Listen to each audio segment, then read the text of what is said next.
민수기 34장 우리 3절에서 5절까지의 말씀입니다. 민수기 34장 3절에서 5절까지의 말씀. 제가 크게 읽겠습니다. 원래 목소리가 큰데 더 크게 읽겠습니다. 네.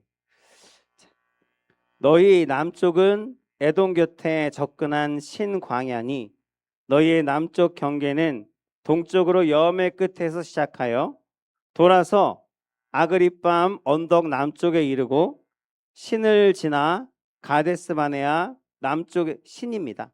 신을 지나 가데스바네아 남쪽에 이르고 또 하사라다를 지나 아스몬에 이르고 아스몬에서 돌아서 애굽 시내를 지나 바다까지 이르느니라. 아멘. 함께 읽은 말씀을 본문으로 경계선이라는 제목으로 은혜를 나누겠습니다. 아멘. 잠시만 양해를 구합니다. 우리 사모님이 안 나와서 지금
가야죠. 할렐루야. 자, 우리 경계선이라는 제목을 붙여보았습니다. 자, 여러분 부동산들 하나씩 있으신가요? 없어요? 한 개도? 곧 만드시겠죠, 뭐. 네. 승은 집사님은 저보다 부자라서 나라에서 주는 집에서 살고 있어요. 그거는 보통 왕이나 이런 사람들만 그렇잖아요, 그죠? 그래서 그런데 부동산이 제가 하나 있긴 한데 마이너스 부동산이라 그 좀 팔았으면 좋겠는데 아무도 살려고 할 생각은 안 하네. 내일 또 부동산을 하나 마련합니다. 우리 딸이 자취방을 얻어야 된다고 제가 내일 끌려다니면서 지금 여기저기 보고 와야 되는데 부동산의 가치를 결정하는 거 두 가지 뭘까요? 그렇죠. 평수, 넓이, 그 다음에 위치 정확하게 아시네요. 역시 부자가 될 준비가 다 돼 있으십니다. 네. 위치와 그 다음에 넓이 그게 이제 가격을 정하잖아요. 그래서 우리 오남에 계시는 성도님들이 항상 지금 서울에 계시다가 이쪽으로 오신 분들이 거의 대부분이에요. 그래서 여기 잠깐 머물다가 지금 잠깐 어려우니까 여기 잠깐 머물다가 다시 서울로 가리라. 그러고 나서 15년이 지금 지났다. 이러면서 이제 한탄을 하시는 분도 있긴 한데 왜 서울로 가려고 할까요? 위치 때문에. 똑같은 집인데 여기도 집 좋아요. 여기서 성도님들 집에 가면 30평, 35 막 있는데 30 으리으리해요. 그러면 막 너무 잘 해놓으시고 깨끗하게 해놓으시고 좀 아기자기하게 꾸며놓으셔갖고 너무 집에 가면 편안하시겠어요, 행복하시겠어요 그런데 여기 똑같은 집이고 사는데 똑같은 뭐 다르게 살 어떤 그런 것이 아닌데 똑같은 모양의 집인데 여기 오남에 있는 아파트에 있는 집은 얼마? 평당 한 1,000은 되겠죠? 평당 1,000은 될 거예요. 1,000은 넘는 것 같아요. 그러면 여기 노원구만 가도 서울의 끄트머리만 가도 평당 지금 한 1,500에서 2,000 하나요? 그죠? 왜 그럴까요? 사람은 어, 나이가 들면 서울로 가야 된다고 옛날에 우리 할아버지가 그러셨는데, 근데 뭐 실제로 요즘에 우리나라 보면 이 좁은 나라인데 이 작은 나라잖아요. 지도에서 보면 솔직히 점으로 몇 개 찍으면 그냥 가려지는 나라잖아요. 근데 이 작은 나라에서도 지방에는 사람이 거의 없죠. 왜 없을까요?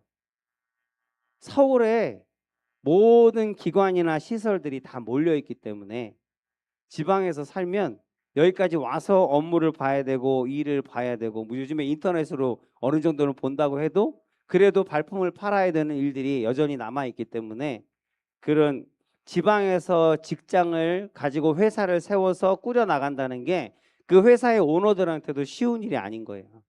여러 가지 고려해야 되고 비용들이 많이 들어가요. 낭비되어지는 것이. 그러니까 어쩔 수 없이 지방에는 뭐 땅도 싸고 건물도 싸고 얼마든지 저렴하게 회사를 꾸릴 수 있지만 거기다 회사를 두지 아니하고 서울로 다 오는 거예요. 서울이 편리하고 돈도 아낄 수 있고 경비도 아낄 수 있고 또 여기에 몰려 있으니까 같은 직군의 사람들하고 커뮤니티도 형성할 수 있고, 그렇기 때문에 다 서울로 몰려요. 세종시를 한번 부활시켜 보겠다고 대전에 세종시 쪽으로 관공서를 다 옮겨놨어요. 아시죠? 근데 그런데 그럼에도 관공서만 거기 있을 뿐이지 실제로 내가 주거를 하면서 생활하는 터전들은 거기가 아닌 거예요. 그러니까 세종시가 관공서만 이렇게 해놓으면 그쪽으로 사람들이 와서 유입이 돼갖고 크게 부흥할 줄 알았는데 지금은 관공서밖에 없어요. 너무나 예쁘게 해놨는데 가보면 정말 조경도 예쁘게 해놨고 아파트도 멋있게 해놨는데 사람이 없어요. 지금 광주 같은 데는 아파트 값이 오남 반값일걸요 아마. 광주 저쪽 약간 변두리로 가면 전라도 반값은 아닌가요? 알았어요. 또 전라도 분이라서 지금 약간 자존심이 상하셨어요. 헐 비싸다고요? 아니거든요. 그거는 거기도 광주에 번화가만 그래요. 광주에 변두리만 가면요 아파트 가격 평당 1,000 안 됩니다. 그건 내가 확실히 압니다. 내가 조금 전에도 지금 검색하고 여기서 거짓말하면 안 되기 때문에 아무리 자존심이 상하셔도 지금 실제 지금 상황이 그래요. 실제 상황이 그래. 그런데 알았어요. 광주 말고 다른 걸 할까? 괜히 광주를 해갖고. 아 참.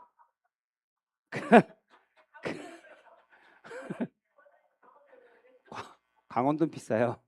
근데 그런데 서울인데 우리 유재필 목사님, 유재필 목사님이 하시는 얘기가 서울도 똑같은 서울이 아니다. 그래서 사람들이 서울에만 들어가면 서울 사람이다, 서울 시민이다, 서울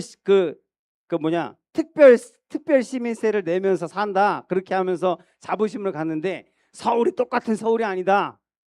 노원 이 끄트머리 여기 노원 여기서 잘 산다고 하는 사람 명동이나 이런 데 가면 거기서 아파트 팔아갖고 2평도 못 얻는다 막 이러면서, 그래서 서울도 똑같은 서울이 아니고 서울 어디에 있어야 된다? 서울 중심에 있어야 된다. 그 얘기를 왜 하셨을까요? 우리 믿음도 마찬가지라는 거예요. 우리의 믿음도 사람들이 다 똑같은 게 아니라 다 나는 하나님을 믿습니다. 하나님이 내 안에 계십니다. 그렇게 하는데 하나님 중심으로 사는 사람이 있고요. 내 중심으로 사는 사람이 있어요. 하나님과 가까이 있는 사람이 있고요. 하나님과 좀 거리가 있게 사는 사람들이 있어요. 똑같이 하나님을 믿는 것 같지만 나는 믿는다라고 하고 그리스도인이라고 하지만 그 삶의 모양은 천지 차이인 거예요. 그래서 믿는다고 하면 너희가 그리스도인으로서, 그리스도인은 뭐예요? 우리 유재필 목사님이 좋아하시는 말씀 히브리서 11장 6절 말씀 뭐죠? 갑자기 생각이 안 나네. 아니요. 하나님께 나아가는 자는 반드시 그가 계신 것과 그가 자기를 찾는 자들에게 상 주시는 이심을 믿어야 할지니라. 분명히 그렇게 말씀했고 아멘으로 다 우리 화답하잖아요. 상 주시는 하나님이야. 그러면 상을 받으려면 하나님 앞에 가야죠. 하나님께 가까이 가야죠. 그 손이 닿는 곳에 있어야죠. 그래야 상을 받는 거 아니에요. 믿음은 나는 믿는다고 하면서 그 말씀을 믿는다고 하면서 하나님은 상 주신다. 하나님은 상 주기시를 기뻐하시는 분이다. 나는 상 받기를 원한다라고 하면서 하나님께 가까이 나아가지 아니하고 여전히 변두리에서 사는 사람들은 서울 변두리에 사는 거하고 똑같이 그 믿음이 하나님 보시기에 칭찬받을 만한 것이 되지 못하고 상 받지 못하는 믿음이라는 거예요. 그래서 믿는 자는 성경에 나오는 대로 경주를 하더라도 믿음의 경주를 하더라도 1등 앞서 달려가는 자가 되어야 되고 1등 하려고 상 받으려고 달려가는 자가 되어야 하고 그래서 상 주신 하나님 앞에 상을 받기 위해서 충성할 수 있는 그러한 믿음으로 살아가는 사람이 진짜 그리스도인이다라고 하는 것을 우리 유표 목사님이 여러 번 교육자들에게 말씀해 주셨습니다. 진리인 줄 믿습니다. 여러분들도 상 받기 위해서 하루하루를 그냥 그저 오늘 하루도 해가 떴구나, 해가 졌구나, 주님 언제 오시려나, 오늘은 안 오시려나, 오실 때만 바라면서 아무것도 하지 않는 그런 사람이 아니라 그리스도인이라면 오실 때 내가 상을 받기 위해서 오늘도 내일도 하루하루를 살더라도 순간순간을 살더라도 상 받기 위해서 달려가는 그런 그리스도인들이 되시기를 주의 이름으로 축복합니다. 약간 곁길로 갔는데 하나님은 이스라엘에게 가나안 땅을 주시겠다라고 약속하셨어요. 처음에는 젖과 꿀이 흐르는 땅이다라고 하셨고 이제 출애굽을 해서 이제 광야길을 지나서 가데스 바네 앞에 서니까 여기만 넘어가면 내가 너에게 약속한 젖과 꿀이 흐르는 땅이 바로 여기 있다라고 말씀하셔서 여기가 우리 땅이구나라고 하는 것을 알았어요. 뭘 알았어요? 위치를 알았어요. 우리 땅의 위치를 알았어요. 위치는 가서 정탐을 해보니까 너무 좋아. 노른자 땅이에요. 진짜 젖과 꿀이 흐르는 땅이에요. 가서 그냥 씨를 툭 던져놓으면 거기서 막 일어나는 그런 복 있는 땅인데 좋은 땅인데 그 땅이라는 것을 알게 됐어요. 근데 문제는 뭐냐면 위치만 알려주셨어. 위치만 알려주셨고 이스라엘 12지파잖아요. 그 12지파한테 내 땅이 어딘지 내 땅이 얼마만큼인지는 그 면적은 가르쳐주지 않으셨어요. 그러고 나서 그냥 땅만 살짝 맛만 보고 수박 겉핥기식으로 보고 나서 사건이 일어나서 다시 광야로 가서 40년을 돌잖아요. 그리고 40년을 돌고 이제 다시 가데스바네 앞에 와서 드디어 그들이 차지할 그들이 정복할 그들의 땅 가나안 땅의 면적을 하나님께서 알려주시는 게 민수기 34장 오늘 읽은 거예요. 그래서 34장에 쭉 앞에 보면 남쪽 북쪽 서쪽 이렇게 해갖고 그 지경 경계를 하나님께서 말씀하세요. 너희의 땅은 여기서부터 여기까지야. 그래서 남쪽으로는 어디까지, 동쪽으로는 어디까지, 서쪽으로는 어디까지, 여기가 내가 너희들에게 허락한 땅이다라고 그 면적을 말씀해 주시는 장면이 오늘 같이 읽은 말씀이에요. 아마 이것을 말하기 전까지는 그 땅을 보면서 내가 어디쯤일까, 내 집은, 내 땅은 어디쯤일까, 우리한테 몇 평이나 주실까, 얼마나 많은 걸 주실까, 얼마나 좋은 걸 주실까. 딱 보니까 알잖아요. 우리 딱 보면 여기는 그냥 산들이 많아갖고 여기서 개간하고 살려면 여러 가지로 힘들 것 같아. 근데 여기는 막 비옥한 평지에다가 그냥 지금도 곡식들이 자라고 있는, 이 땅이 내 땅이었으면 좋겠다. 아마 그런 마음들이 사람이니까 그 땅을 똑같이 보면서도 이 땅이 내 땅이었으면 좋겠다라고 하면서 아마 다 같이 궁금해하면서 기대하면서 그 땅을 바라보았을 겁니다. 그래서 34장에서 가나안 땅 남쪽으로부터 시작해서 서쪽 북쪽 경계에 대한 이 경계가 나오는 거예요. 경계가 하나님께서 경계를 세워주셨어요. 아니 그냥 보이는 모든 땅, 아브라함한테는 네가 한번 사방을 둘러봐라. 네가 보는 그 땅을 내가 너에게 주리라. 하늘의 별을 봐라. 하늘의 별과 같이 땅의 모래와 같이 네 자손을 편만하게 이 땅에 충만하게 내가 만들어줄 거야. 아주 그냥 포부를 크게 그렇게 처음에 말씀하셨는데 이 땅에 와서는 물론 눈에 다 보이지는 않지만 여기서 여기까지, 여기서 여기까지가 네 땅이야. 경계를 딱 지어주신 거예요. 울타리를 딱 쳐주신 거예요. 그냥 그냥 하나님 축복해 주실 바에야 그냥 원 없이 그냥 달려가 갖고 가지고 싶은 만큼 이렇게 막 주시면 좋겠는데 딱 여기서 여기까지 하라고 하나님께서 말씀해 주시는 내용이 이 민수기 오늘 읽은 말씀이라는 거예요. 경계를 정해 주셨어요. 하나님이 이스라엘에게도 그랬지만 모든 사람에게도 그렇습니다. 하나님이 사람에게 가장 먼저 말씀하신 것이 경계선입니다. 여기 넘어가면 안 돼. 그게 뭘까요? 처음에 여러분 머리에 떠오르는 거. 그렇죠. 선악과. 선악과는 경계선이에요. 한계선입니다. 인간이 거기를 넘어가면 안 되는, 넘어가지 말아야 할 선을 에덴의 중앙에 하나님께서 딱 보이도록 선을 그어 주신 거예요. 그것을 넘어가면 어떻게 될까요? 그리고 인간은 태초부터 그 선을 지킬 때 아름다운 존재가 바로 인간입니다. 하나님께서 그어주신 그 선 안에 있을 때 가장 행복한 사람이, 행복한 존재가 바로 사람이라는 거예요. 그 선을 넘어감으로 인해서 불행이 시작됐고, 노동이 시작됐고, 고통이 시작됐고, 갈등이 시작됐고, 죄가 시작됐고, 질병들이 시작된 거예요. 그 안에 있을 때 행복했던, 그 안에 있을 때 가장 아름다웠던 존재가 바로 사람이라는 존재입니다. 그래서 우리도 마찬가지, 지금도 마찬가지입니다. 이미 경계가 허물어진 것이 아니라 우리 안에도 하나님께서 경계를 주셨어요.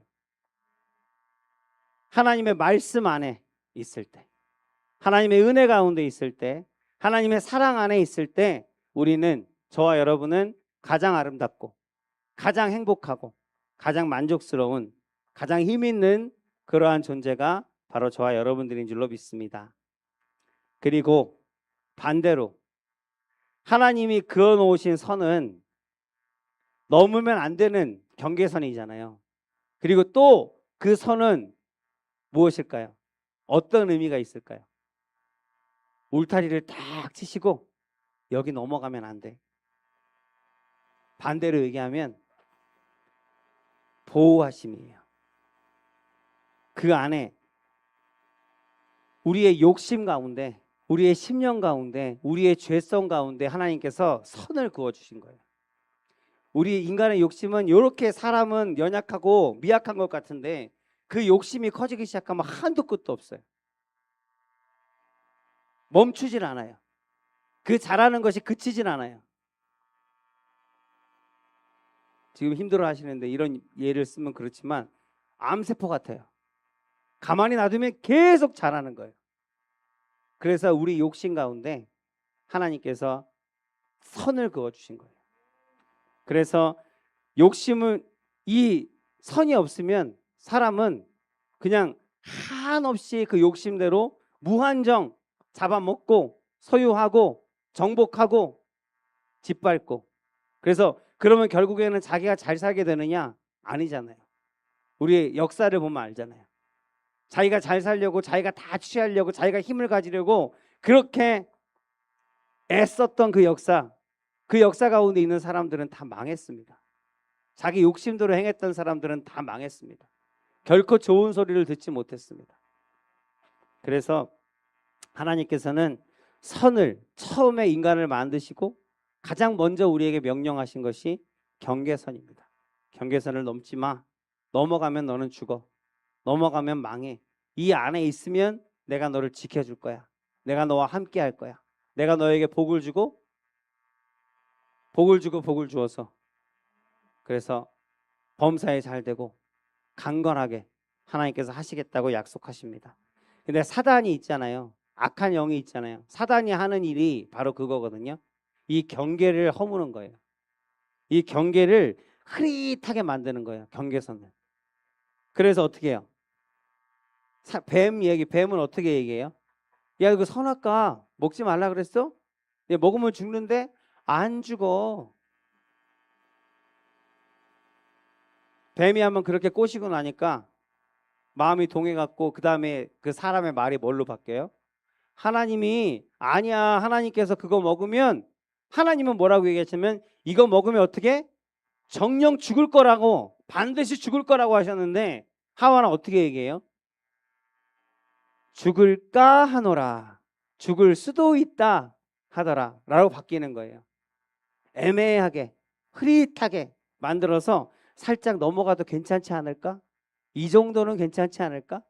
이 정도는 해도 되는 거 아닌가? 이 정도는 어겨도 되는 거 아닌가? 남들도 다 하는데 요번 한 번만 딱 그런 생각들 많이 하시잖아요. 잘못한 건 줄 아는데 잘못인 줄 알면서도 요번 한 번만 요 정도는 남들도 다 그렇게 하는데 그게 바로 우리의 경계선을 허물어뜨리는 사단의 거짓말이고 유혹이거든요. 거기에 넘어가게 되면 그 경계선을 넘어가게 되면 하나님의 보호하심에서 떨어져 나가고 그런 결국은 망할 수밖에 없는 거예요. 우리 힘으로는 절대로 이길 수 없고 절대로 성공할 수 없습니다. 그래서 믿음의 경계선에 목숨을 거는 저와 여러분들 되시기 바랍니다. 아멘.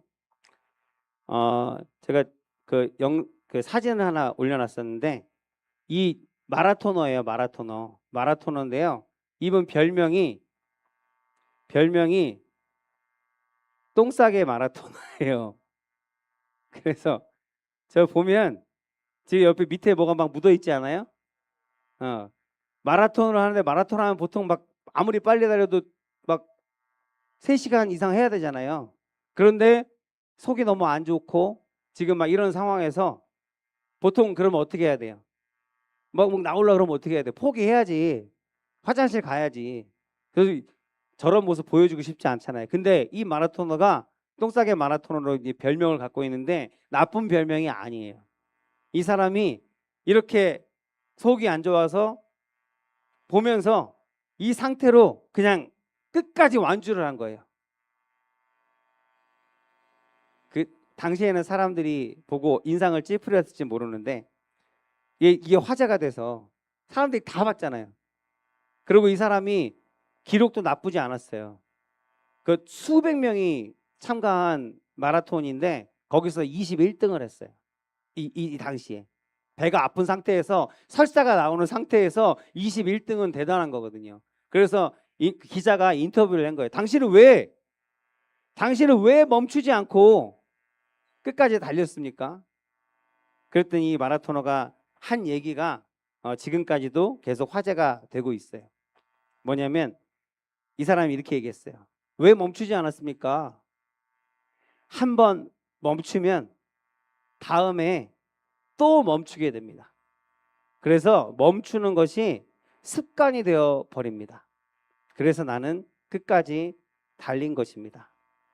그래서 이 사람이 그 이후에도 여러 마라톤을 참가했는데 끝까지 한 번도 중단하거나 포기한 적 없이 다 완주를 했고 그리고 4년 뒤에는 스웨덴에서 열린 마라톤에서 스웨덴 세계 기록은 아니고 스웨덴 나라의 신기록을 이 사람이 세웁니다. 그래서 이제 기록이 이제 기록되어 있는 그런 사람인데 경계선을 우리가 오늘 제목이 경계선이잖아요. 하나님께서 세우신 경계선을 넘어가면 우리는 끝나는 거예요. 그리고 가야 하는데 멈추면 안 돼요. 가야 하는 게 하나님께서 맞다 하시는데 멈추면 안 된다고요. 멈추라 하시는데 멈추는 게 맞는데 가는 것도 안 되는 거예요. 그래서 이스라엘 백성들을 왜 구름기둥과 불기둥으로 하나님께서 훈련시키셨는데요. 그것도 40년 동안이나. 하나님께서 가라 하시면 가고 멈추라 하시면 멈추는 거예요. 아무 이유가 없어요. 어떤 이유도 없어요. 거기가 멈추기에, 생활하기에, 야영하기에, 텐트를 치기에 좋은 것도 아니에요.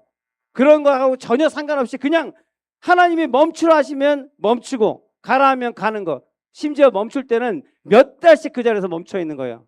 얼마나 힘들었을까요? 광야에서. 이 사람들이 광야에서 살던 사람들도 아닌데. 언제 가? 그러다가 움직이면 그때는 막 다 해갖고 이러고 있는데 막 빨래하고 막 저녁 식사하고 있는데 갑자기 구름이 움직여요. 그럼 어떻게 해야 돼요? 다 내려놓고 가는 거예요. 싸들고 가는 거예요. 우리에게 하나님께서 원하시는 것, 우리가 복받는 비결이 그것입니다. 하나님의 말씀에 순종하는 거예요.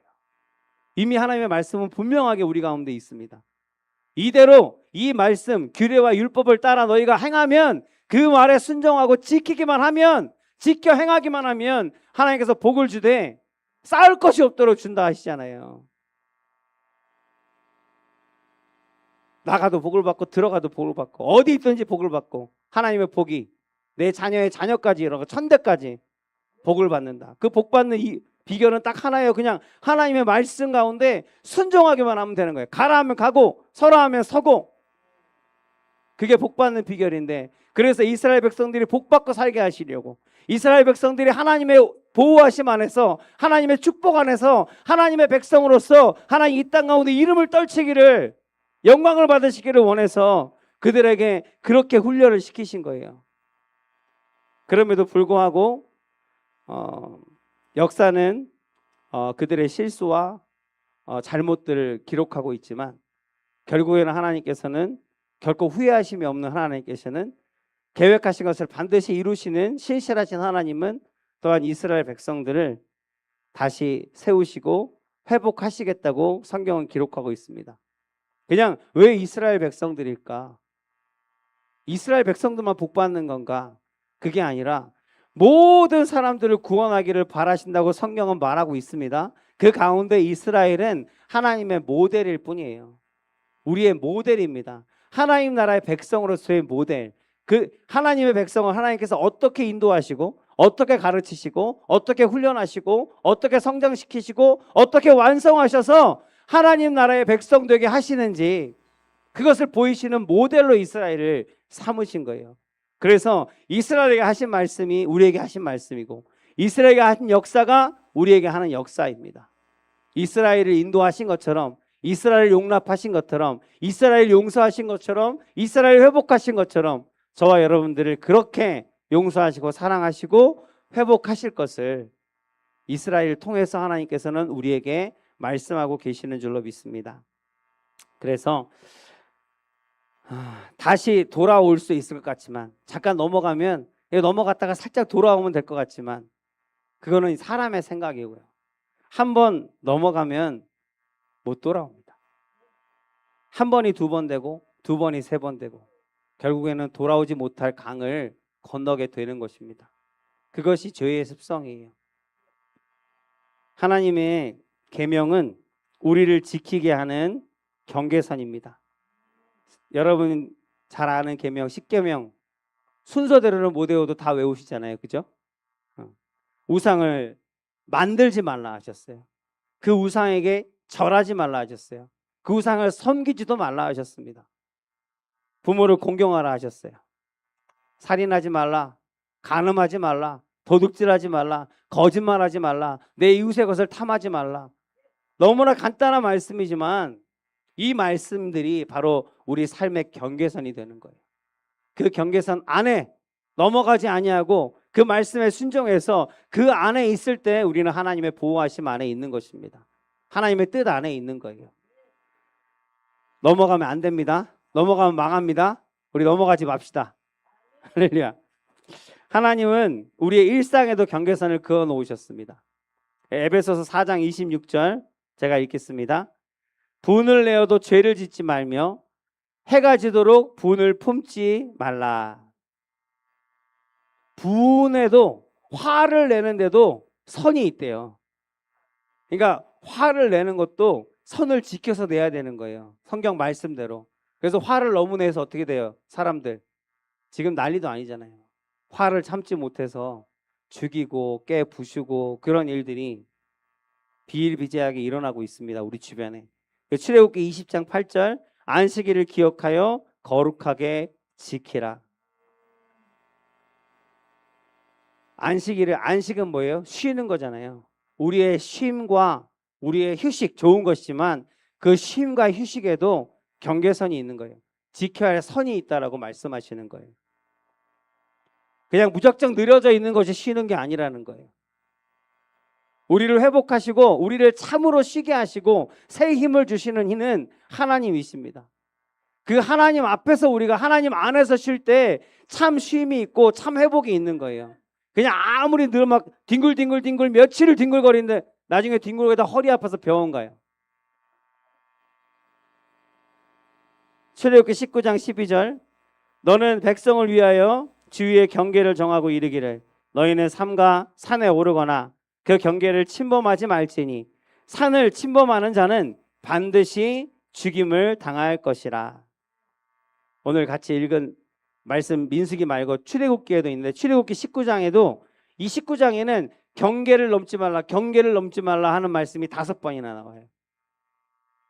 그만큼 하나님께서 강조하시는 겁니다. 어쩌면 생명이라는 것, 우리 지금 살아있잖아요. 살아있다가 우리 안에 생명이 있는 거잖아요. 이 생명이 있다는 것 자체가 죽음이 있기 때문에 같이 있다라는 얘기를 제가 예전에 들은 적이 있어요. 죽음이라는 선이 있기 때문에 그 선 안에 있을 때 가치가 있는 것 아닌가, 이런 생각을 잠깐 해보았습니다.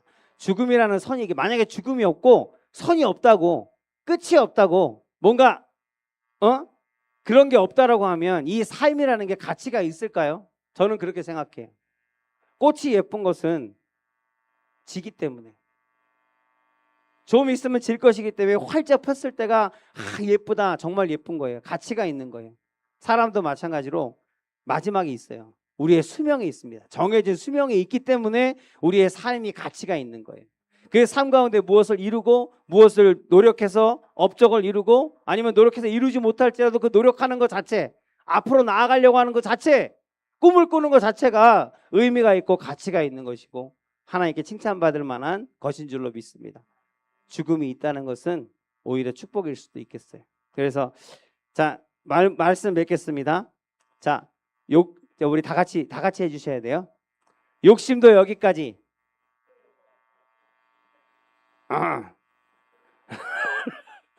자, 분노도 여기까지. 슬픔도 여기까지. 일도 여기까지. 즐겁지만, 재미있지만, 흥미가 있지만, 하고 싶지만 여기까지라고 할 수 있는 것, 그게 바로 가장 지혜로운 사람, 하나님을 믿는 그리스도인의 합당한 모습인 줄로 믿습니다. 아멘. 할렐루야. 우리 아이들이, 마지막 맺으려고 그랬는데, 자, 우리 아이들이 어릴 때 아이스크림 아주 어릴 때는 아이스크림 못 먹잖아요. 아이스크림을 내가 처음 먹었을 때 그 눈빛을 기억합니다. 우리 아들한테 아이스크림을 처음, 이게 뭔지 얘도 겁이 나고 못 먹고 있는 거예요. 애가 겁이 많았어요, 어릴 때. 지금은 뭔 총칼을 들고 싸운다고 나는. 근데 그 아이스크림이 뭔지 모를 때 안 먹으려고 있으니까 입에다가 이렇게 탁 넣어줬단 말이에요. 그걸 탁 물고 나서 눈이 어떻게 했을까요? 눈이 이렇게 했어요. 내가 작아갖고 이걸로 보일 수가 없네. 눈이 그냥 커질 수 있는 대로 이렇게 커져갖고 이게 뭐야? 뭐 이런 느낌. 그래서 맛의 신세계를 경험한 거예요. 신세계를. 근데 맛있는 것을 먹고 난 다음에 부작용이 있어요. 뭘까요? 계속 먹고 싶은 것도 있지만, 그렇죠, 평상시에 맛있게 먹었던 게 맛이 없어. 그러니까 애들이 단 거 막 먹고 과자 먹고 뭐 피자 먹고 치킨 먹고 하면요, 집에서 밥을 안 먹으려 해요. 막 조미료도 막 들어가고 온갖 입에 자극적인 거를 먹으면 몸에 좋은 것, 꼭 먹어야 하는 것, 그런 것들을 먹기 싫어해요. 맛없다 그래요. 그게 부작용이거든요. 세상에 재미있는 것들이 많이 있습니다. 여러분, 뭐가 재밌어요? 우리 범진 시장님은 병원에 있으면서 뭐가 제일 재밌나요? 비즈하는 게 재밌어요? 하하, 나 비즈 노동 아닌가 그거? 근데 그 막 하고 있으면 시간이 잘 가는 거죠. 그래요. 그런데 세상에 재미있는 것들이 많아요. 비즈도 재미있는 것 중에 하나지만, 낚시, 빠지면 중독된다는 거, 낚시, 바둑, 골프, 또 요즘에는 SNS, 유튜브, 넷플릭스. 넷플릭스 우리 딸내미한테 좀 아이디 좀 알려야 되니까 절대 안 알려주지. 가입하기 뭐 보고 싶은 게 하나 있었는데, 드라마. 서인장 선생님 요즘 드라마 뭐 보세요? 안 봐요. 네, 역시 우리 권사님은 모범적인 권사님. 그래서 등등등등등등 재미있는 게 세상에 너무 많아요. 그런데 이것들을 경험하고 나면 뭐가 있어요? 부작용이 있어요. 부작용이 뭘까요? 끊을 수가 없어요. 그러니까 그걸 끊을 수가 없으니까 그걸 자꾸 해야 되고 거기에 시간을 투자해야 되고 그러면 그 시간에 해야 할 일들을 못 하게 돼요. 그 일들이 뭐예요? 내가 마땅히 해야 될 일, 반드시 해야 될 일. 영적으로는 말씀 읽는 거, 예배, 기도, 찬양, 전도, 봉사, 사랑하는 것, 그 모든 것들 다 포함되겠죠. 그것들을 거기에 시간이 뺏겨서 내가 그거 재미있는 것들 때문에 정작 내가 반드시 하고 하나님 앞에 상 받아야 하는 일들 가운데 소홀하게 된다는 거예요. 그래서 경계가 흐트러지면 안 됩니다. 하나님의 말씀 그것을 경계로 분명하게 잡으시고 선으로 잡으시고 거기서 하나님께서 가르쳐 주시는 대로 앞으로 나아가고 멈추고 하는 일들 가운데 하나님 정말 지혜롭게 충성스럽게 순종함으로 순종하는 자에게 약속하신 그 축복을 마음껏 누리시는 우리 저와 성도님들 되시기를 주의 이름으로 축복합니다. 아멘.